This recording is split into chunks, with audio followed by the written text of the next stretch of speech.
সবাইকে অনেক আন্তরিক প্রীতি ও শুভেচ্ছা জানিয়ে শুরু করছি আরেকটি নতুন ভিডিও।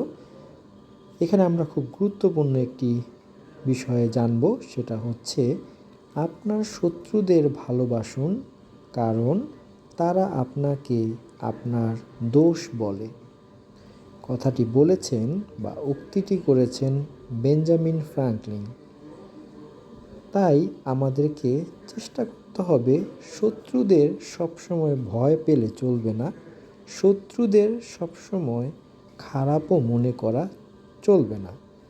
কেননা শত্রুদের কাছ থেকে আমরা দোষগুলো জানতে পারি বা বুঝতে পারি। তাই আমাদের উচিত শত্রুদের ভালোবাসা, কেননা শত্রুরাই একমাত্র আমাকে আমার ভুল বা দোষগুলো দেখিয়ে দিবে, কিন্তু অন্যরা হয়তো চাবে সেই দোষটা যাতে আমার থেকে যায়, তাই তারা আমাকে দোষটি দেখিয়ে দিবে না।